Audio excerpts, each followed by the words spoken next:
So last time, we cut the stick off this B&M unimatic, drilled 2 holes, and tapped it, so we can put any stick we want on it.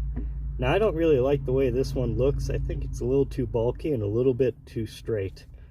So let's try a different one.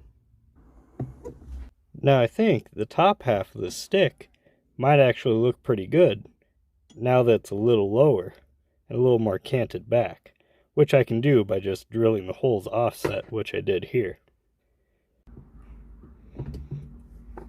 And there we go.